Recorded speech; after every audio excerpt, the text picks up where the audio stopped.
The dent I want to make in the universe is really to end workplace misery by helping convert and transform the leaders at the very top of an organization, because they have the biggest impact on the culture that is the absolute foundation of their business. I believe in truly being my authentic self, because I can't walk into a corporation and try to help leaders get out of their own way and embrace authenticity if I'm not being fully genuine.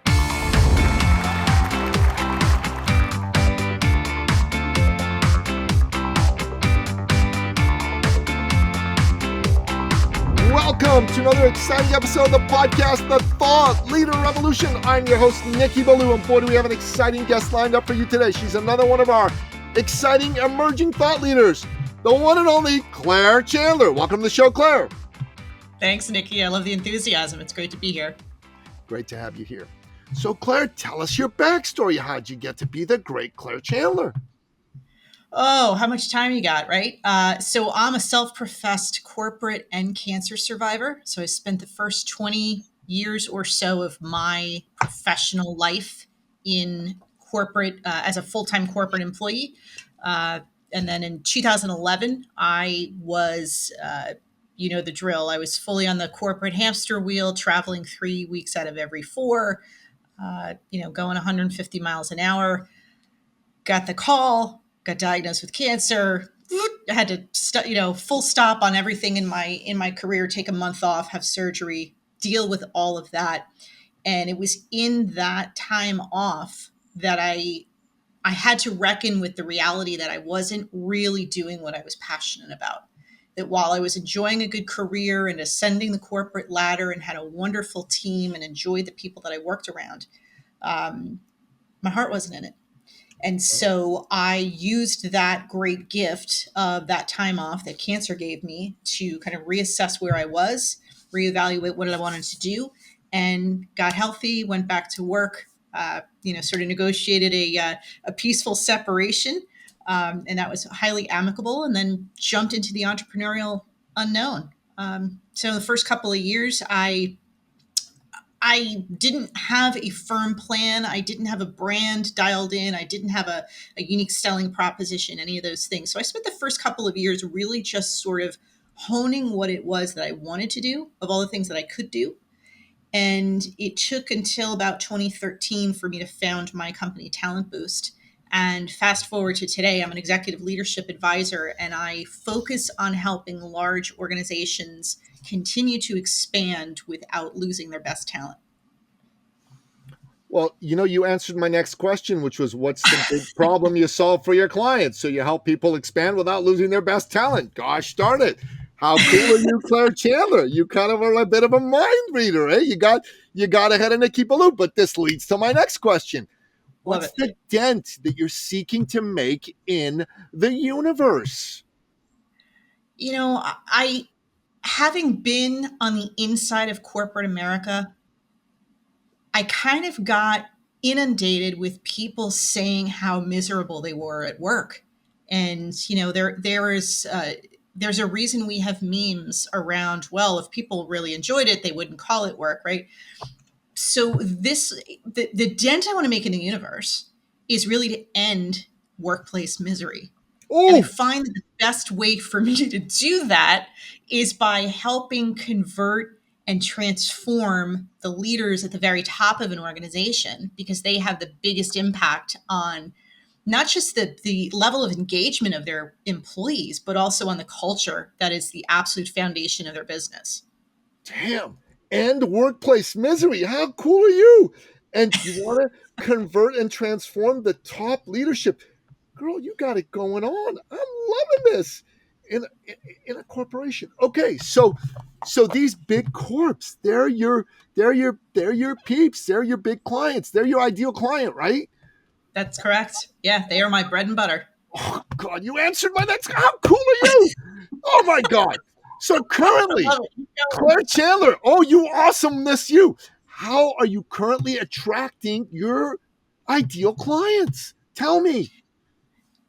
The way that I attract my ideal clients, ironically enough, is by being completely me.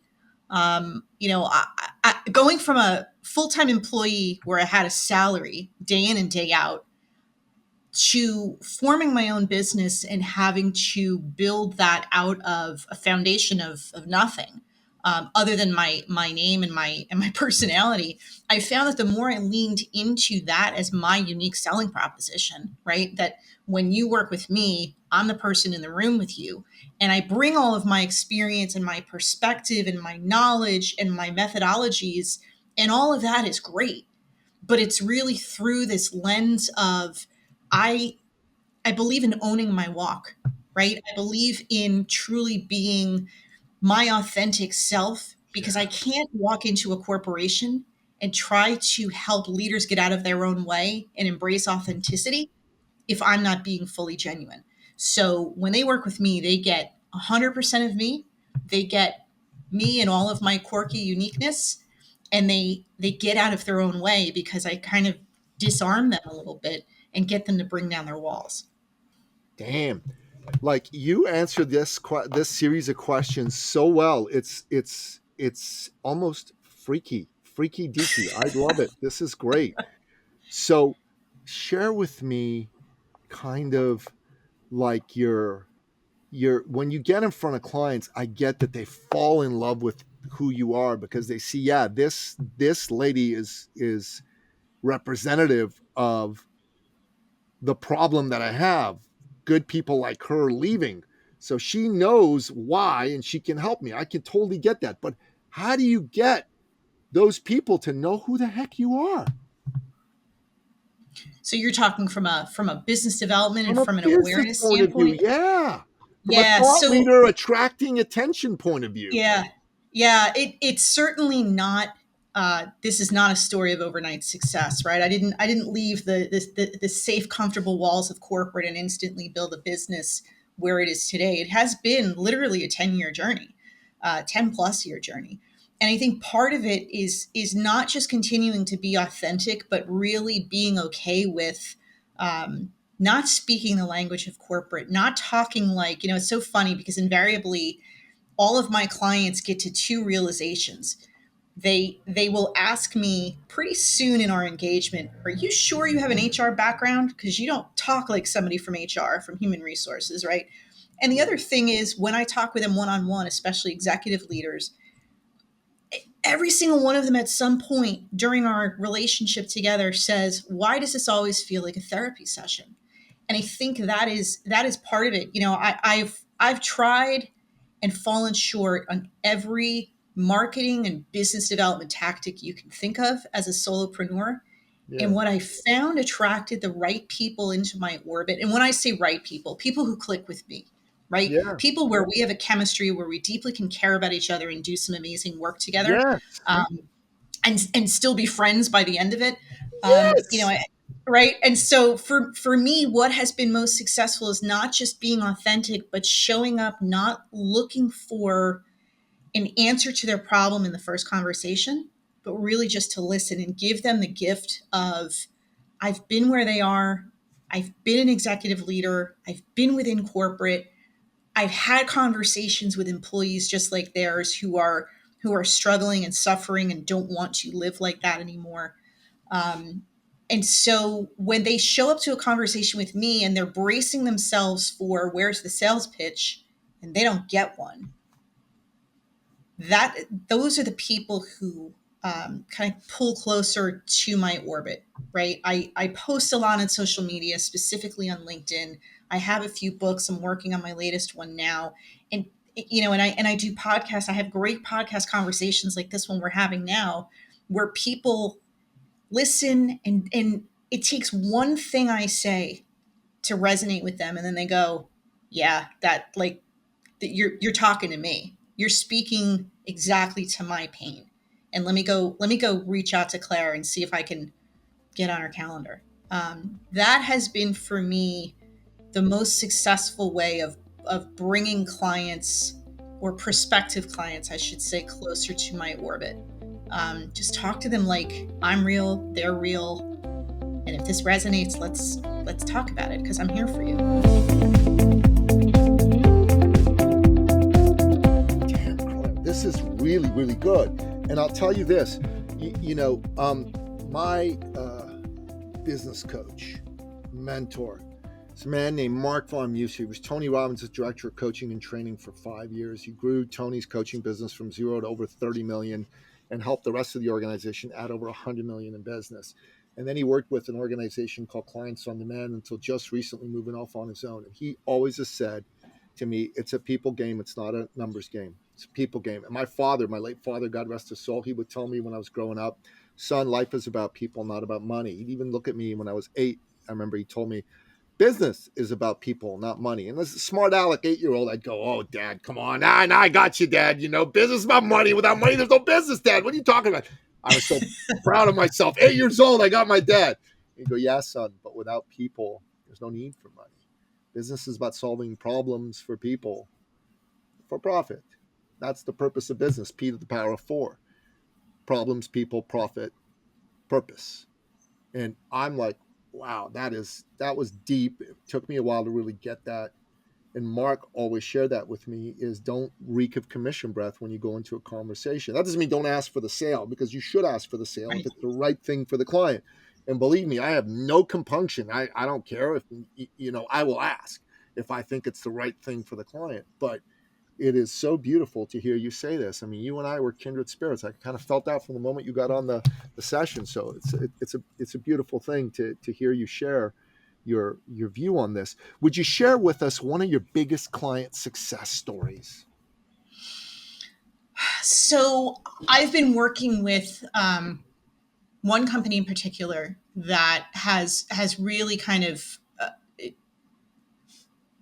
I don't even know how to describe it. It's such a labor of love, and I mean that in such a good way. I was having a conversation with their head of HR just the other day, and we've been working together now for about 2 years. And he said, "Are you still enjoying working with us?" Now, just think about that. He's the client. He's paying me to come in there and help him, kind of transform his business and all of that. Um, and he's always checking in to make sure that I'm still getting fulfillment from the relationship, which is one of the reasons that I gravitate toward him and that I could just continue to work with this amazing organization. But when I first got in there and started to work with them, we were looking at they were about 6 months post merger. They had gone through a pretty significant combination of two legacy organizations. And those two organizations, even though they had been in the same industry, and we've heard this story before, right? They could not have been more different from a cultural standpoint, one was highly bureaucratic, very rigid, had a lot of best practices, but couldn't get out of their own way. The other one was the cowboys of the industry. They had no rules. They had no rhyme or reason. They couldn't replicate the successes that they had. So they also kept replicating their failures, right?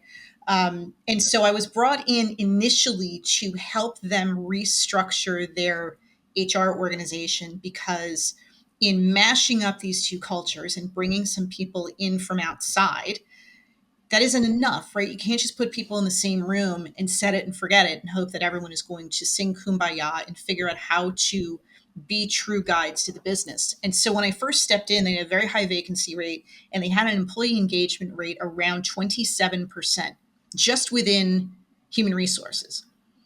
And so in working with them, I did a lot of sort of outside perspective assessment. And I don't mean diagnostically, although I did employ some of that. It was really having one-on-one conversations with every member of that team to understand where they were. I deeply believe in any client engagement, I need to meet people where they are and not just try to sell them on this is the Yeah, future yeah, state you yeah, want to yeah. be at, and they keep like jumping for it. They can't quite get there, right? So you want to meet them where they are. So I had a lot of one-on-one conversations, brought in a lot of my best practices. We did a reorg, we did a redesign, and all the things that came with that to help people really feel like they were co-creating a better environment, a better structure, a better way to work together. And by the end of that phase of the project, I continue to work with the organization today, but for that sort of microcosm first project, they went from a 27% employee engagement to 100. And Wow. I just Wow. loved being part of their journey. I am not sitting here today, Nikki, and telling you, well, it was because of me they went from 27 to 100. it was because of the relationship and because they were open to having conversations in a different way, looking at things from a different angle, and even putting some people into different roles that played better to their strengths, that they got there. I always say those results that my clients get, they get those results. I'm Yes. here to help facilitate that, get them out of their own way, and unlock what is already amazing inside of them. But yeah, that to me was one I was super proud of. Listen, the coach is important, but the players are the one who play and win the game. It ain't the coach. The coach is Absolutely. sitting on the sidelines, doing their best to like infuse the player with belief, infuse the player with some tweaks that are in their blind spot that'll help them move. But this sounds super califragilistic brilliant, Claire. I love it. I love it. So, Claire, as an emerging thought leader, a woman with a massive desire to make a huge dent in the universe, what's the biggest challenge you're currently facing in scaling and helping way more people? Well, the biggest challenge is there's only one of me and there's so many of them, right? I think a lot of solopreneurs or even entrepreneurs of smaller companies will tell you that is the hardest part, is to let go. I think most entrepreneurs can relate to the fact that we're control freaks, right? That's No, part of not the us. reason. I know, right? Yeah, I resemble that remark too. I mean, we don't go out into business for ourselves so that we can go work for somebody else and give up control again. It is partly, maybe solely, because we are control freaks. And so my biggest challenge is I absolutely believe in what I do. I love the opportunities that I get to work with some amazing people and help their organizations go from good to phenomenal. But there is only one of me. And so I am continuing to tackle the challenge of letting go of the things that are in the background that I don't need to be dealing with. Everything from administrative to some of the growth, right? Some of the initial conversations, and then ultimately, I think that that's going to open up an even bigger challenge, which is I love the work, I love the delivery of that relationship, and it's not just being the senior partner on the account, right? The account manager. I love the actual doing of the work, the rolling up of my sleeves, getting into the same room with executives and their teams and unlocking for them what has been standing in their way. So that I think will continue to be my challenge, and it is one that I am tackling head on this year because I have to resolve it, because I do believe that the best way for me to take what I find to be a fulfilling business and like just get my heart exploding with the impact of it is to Oh, find a way to scale it. we should talk offline. I've got some thoughts to share with you, but I love what you just Happy shared. to. Happy to. I think what you're doing is amazing. I think you're amazing, and I think it's super super important that top level thought leaders like you get to scale. And I understand exactly what you're saying. Run into it with tons and tons of people. So, what frustrates you the most that you're not yet a household name? What frustrates me Professionally the most. famous. Let me say it like this: Yeah. professionally famous, because I know you're not necessarily going to be like, Yeah, yeah, yeah. No, Jay no, no. Z I and appreciate Rihanna. the You understand what I'm question. saying, right? Yeah. I completely do. I think what frustrates me is there are still so many people who are tripping over themselves as leaders and stumbling in the face of competition as organizations and continuing to convince themselves as individual contributors and middle managers that this is the best that it's going to get. There are so many more organizations that if they just knew what I know, if they just made at least, even a couple of little tweaks and got out of their own way and stepped more into being genuine about who they are and what they want. And yes, that all leads to if only they knew me, right? But that's really what frustrates me is a lot of people are banging their head against the wall over things that they don't need to be doing that. And they could get out of their own way and their engagement could skyrocket and their people would help them solve problems and see around corners. So, yeah, it frustrates me that more people don't know that there are solutions out there, there are people out there, there are thought leaders out there who can pull them out of their own forest. Girl, you should totally be world famous. You should totally be world like at the level of skill, the way you speak. Listen, I'm in the business of interviewing thought leaders. I've had the top thought leaders in the world on my damn show. I've helped people become top thought leaders. I don't say this every day. So I want you to get this is a unique event for me. I'm very impressed by this interview. I'm really glad you came on. It's a great show. I think everyone's going to love it. You should totally be world famous. And I would love to help you get there because you are awesome. You are super califragilistic, fantastic. Nikki's impressed. I don't say this every day. So Love it. a Thank you. year from now, 5 years from now, Claire, what would be your absolute dream for your business, for your fulfillment? So imagine your business is exploding. It's scaled to where it's supposed to scale. It's gone supersonic. What specifically would have you crying tears of joy? I know I lack At energy. I my know. I love it. No, I love it. Just keep it going. I love it. My I would say my next plateau, because I don't want to say the pinnacle because I'm always striving, right? I'm sure you are too. I would Yes, say I am. the next plateau for me, that next pinnacle like literally having all the right leaders in all the right organizations having me on their speed dial. There is very meaningful work that happens when we get together in the same room, not just one on one, but with their teams and on stages and all of that sort of thing. But I could let all of that go. I could, get to a point, and I have to if I'm going to scale my impact, right? I can get to a point where I can let go some of the daily doing, some of that team dynamic, some of that, multiplying engagement and business growth and all those sorts of things that we have achieved together and just focused on being that leadership therapist, which tongue in cheek is sort of my tagline on my LinkedIn profile, but it is true. If that's all I got to do day in and day out, is literally talk to these amazing leaders and give them that place, because that's what my best clients come to me for. They come to me in the off hours. It's typically on their drive home from a particularly stressful day or high impact day, and they just need a place where they can talk to somebody off script, off brand. They can unload, they can unpack, they can get out of their own way, and they can understand one or two different things that they can do or see in a little bit of a different angle, and then re-energize and re-engage with their organization. If that's all I got to do day in and day out on my next plateau, it would blow my mind. I love it. Okay. So Claire, how do people find out about you, get a hold of you, buy your books? Tell us about all of that right now. Yeah, so my existing books are all on Amazon. They're all linked from my website. So clairechandler.net. My company website is talentboost.net. LinkedIn, as I mentioned earlier, is my social media platform of choice. And my latest book that I literally just handed off to the publisher last week is called Growth on Purpose.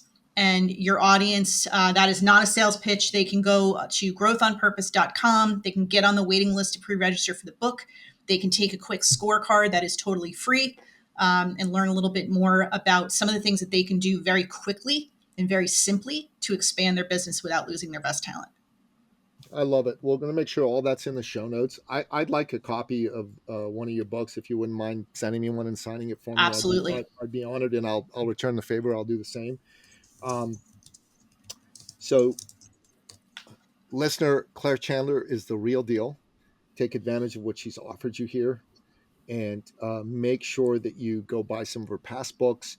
I recommend that you go find her on other shows and listen to her. This is how good she is, and that you go and consume everything she has to offer, because this is a smart woman. And when you consume the uh, intellectual property of smart people, you become smarter. You become smarter. When someone's able to explain something with passion, with purpose, and yet clearly and concisely, as Claire has done, it clarifies your own ability to think about the things that matter to you. This is the definition of top notch thought leadership. And I just want you to understand, listener, this is not an everyday occurrence. Like there's a lot of famous people that come on the show that are not nearly as clear as Claire. And you could benefit from doing this for yourself. Claire Chandler, it's been fun having you on the show. It's been a real honor. God bless you. Thank you. Same here. Same to you. And that wraps up another exciting episode of the podcast, The Thought Leader Revolution. To find out more about today's amazing guest, the one, the only, the legendary Claire Chandler, go to the show notes at thethoughtleaderrevolution.com and check out the show notes. Or go to wherever you happen to listen to this episode. Maybe you listen on iTunes. Maybe you listen on Audible. Maybe you listen on Spotify. Maybe you listen on Google Play. Wherever it is, go to the show notes, check it out, find out more about Claire. Until next time. This episode has been brought to you by eCircleAcademy.com, the proven system to add 6 to 7 figures a year to your thought leader practice.